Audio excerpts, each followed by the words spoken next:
बीमारी किसी को भी हो सकती है। योगा करने वाले इंसानों को भी कैंसर हो सकता है। विटामिन की गोलियाँ, ब्राउन डिस्चार्ज होने लग गया था, मैंने इतनी ज़्यादा टेंशन ले ली थी।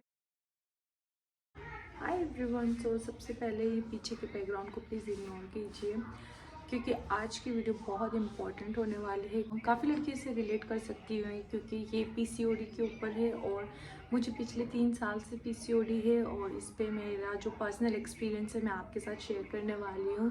So let's get started. आज से 3 साल पहले नवंबर का टाइम था और मुझे पीरियड्स नॉर्मल जैसे पीरियड्स मुझे आते थे वैसे ही आए थे। लेकिन उस टाइम मुझे ऐसा लगा था कि जो मेरे पीरियड्स से 5 से 7 डेज़ में कंप्लीट हो जाते थे, उस टाइम नवंबर में वो कंप्लीट होने में मुझे 20 से 25 डेज़ लग गए थे और 5 डेज़ बाद मुझे वापस पीरियड्स आ गए थे। तो ये चीज़ थोड़ी सी मुझे ऐसा लगा कि ये शायद मेरे बॉडी के अंदर कुछ प्रॉब्लम हो रही है या फिर कुछ चीज़ है जो कि हमें डॉक्टर को कंसल्ट करनी पड़ेगी। तो फिर मैंने जब 10 से 11 डेज़ हुआ था तो मैंने डॉक्टर को दिखा दिया था। डॉक्टर ने मुझे कुछ हार्मोन्स की गोलियाँ, विटामिन्स की गोलियाँ और ये सब दी थी। उस टाइम मुझे ये नहीं पता चला था कि मुझे पीसीओडी है। डॉक्टर की गोलियाँ ली और फिर उसके बाद वापस सब चीज़ नॉर्मल हो गई और फिर जब तक गोलियाँ चली तब तक मेरे पीरियड्स बंद थे। फिर मुझे लगा कि मैं वापस ठीक हो गई हूँ, लेकिन जब जैसे नेक्स्ट मंथ आया और वापस मुझे पीरियड्स आए, पीरियड्स का मेरा 8 से 10 दिन का जो साइकिल रहता है वो कंप्लीट हो गया था। फिर उसके बाद उसमें मुझे स्पॉटिंग दिखाई दी जब भी मैं बाथरूम जाती थी। और मैं बाथरूम करने के बाद अपने सीट पे मैंने देखा कि रेड रेड कलर के कुछ स्पॉटिंग दिखाई देते थे। फिर वापस मैंने अपने डॉक्टर को कंसल्ट किया और दूसरी चीज़ मुझे ये था कि वाइट डिस्चार्ज की जगह मुझे ब्राउन डिस्चार्ज होने लग गया था। एकदम उसका कलर डार्क ब्राउन कलर का था। तो वो चीज़ भी मुझे कभी हुई नहीं थी और ना ही मेरे फैमिली में किसी को थी। तो ये जो फर्स्ट एक्सपीरियंस था, इस टाइम में मैंने इतनी ज़्यादा टेंशन ले ली थी, मैं इतनी ज़्यादा स्ट्रेस में थी क्योंकि ये चीज़ बंद नहीं हो रही थी। नवंबर के बाद ये पूरा कंटिन्यू चलता रहा अप्रैल तक, क्योंकि जब जब मैंने मेडिसिन ली तब तक वो कंट्रोल रहा। जैसे मैंने मेडिसिन छोड़ दी तो उसके बाद वो चीज़ वापस स्टार्ट हो गई। तो फिर मैंने सेकंड टाइम मेरा वापस कुछ ब्लड टेस्ट हुए और सोनोग्राफी हुई जिसमें मुझे सिस्ट भी दिखा, फाइब्रॉइड्स। सो सिस्ट के बारे में मैं आपको आगे बताऊंगी।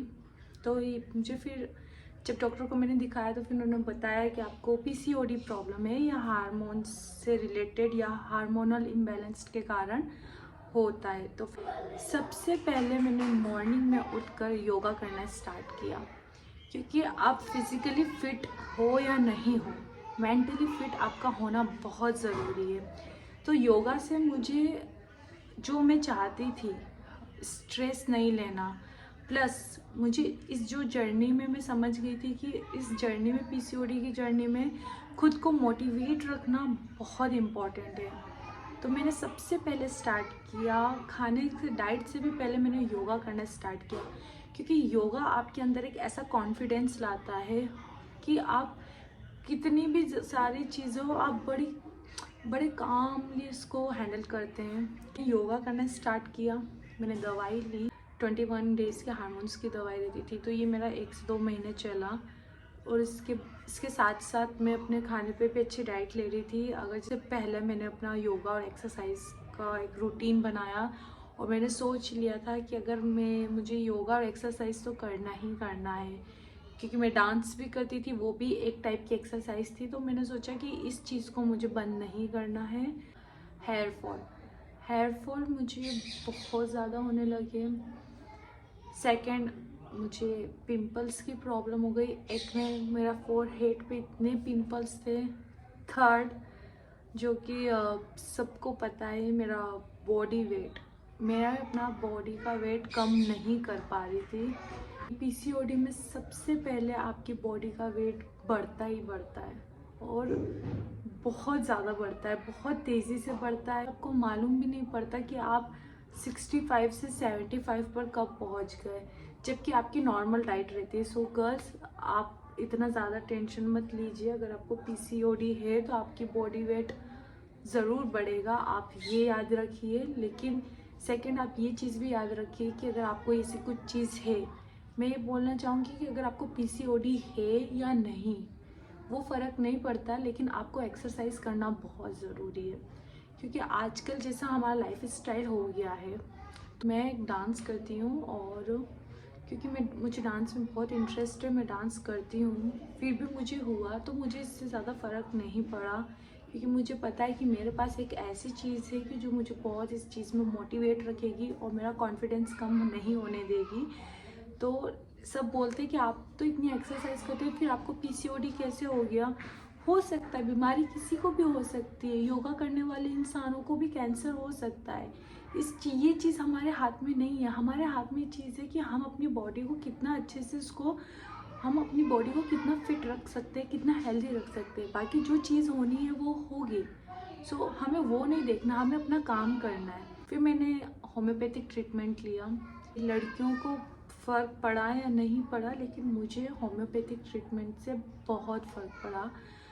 तो मैं ये चीज़ बताना चाहूँगी कि जो मेरी बॉडी ने एक्सेप्ट किया, वो होम्योपैथिक ट्रीटमेंट की दवाई को उसने बहुत जल्दी से एक्सेप्ट किया।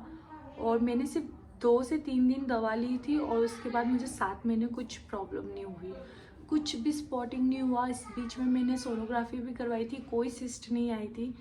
तो एक बार आप ये ज़रूर देखिएगा कि आपकी बॉडी को ट्रीटमेंट कौन सा लग रहा है। तो अभी भी मेरा होम्योपैथिक ट्रीटमेंट चल रहा है। सो होम्योपैथिक ट्रीटमेंट में 1 महीने की दवा रहती है, वो लेने के बाद मुझे 8 से 9 महीने तक कुछ प्रॉब्लम नहीं होती है। और इन 8 से 9 महीनों के बीच में भी मैं अपने कुछ टेस्ट करवाती रहती हूँ, जैसे थायराइड टेस्ट करवाती हूँ और सोनोग्राफी करवाती हूँ कि सिस्ट है या नहीं, फाइब्रॉइड्स है या नहीं। तो गाइज़ ये हर 2 महीने में मैं टेस्ट करवाती हूँ, जिसमें कि मुझे होम्योपैथिक ट्रीटमेंट लेने के बाद मेरी रिपोर्ट्स नॉर्मल आती है। सो मैंने ये देखा कि मेरी बॉडी में जब अगर इस टाइप का दिक्कत होती है तो मैं होम्योपैथिक ट्रीटमेंट के लिए ही जाती हूँ। और अगर आपको इस चीज़ की दिक्कत है तो आप पहले ये देखिए कि आपकी बॉडी को कौन सा ट्रीटमेंट सूट कर रहा है, ठीक है? क्योंकि सबकी बॉडी अलग होती है, हो सकता है होम्योपैथिक आपको सूट नहीं करे, लेकिन मुझे तो उस चीज़ से काफ़ी आराम हुआ।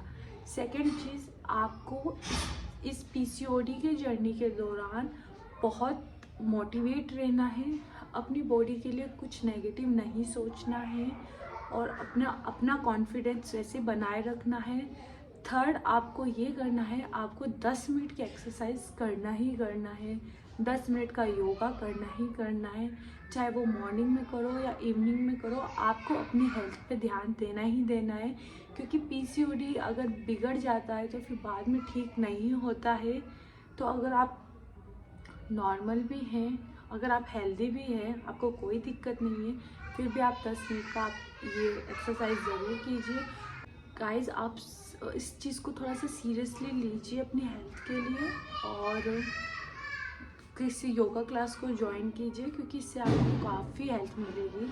आप मेंटली थोड़े से स्ट्रॉन्ग बन जाएंगे अपनी बीमारी के लिए। अभी तो मैंने आपको बहुत छोटा सा पीसीओडी के बारे में बताया है।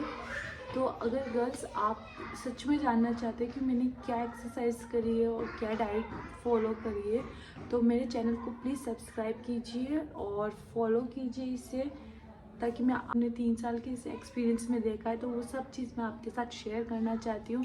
तो वो एक वीडियो में पूरा शेयर करना इम्पॉसिबल है। 3 साल की जर्नी को एक वीडियो में एक्सप्लेन करना बहुत डिफ़िकल्ट है।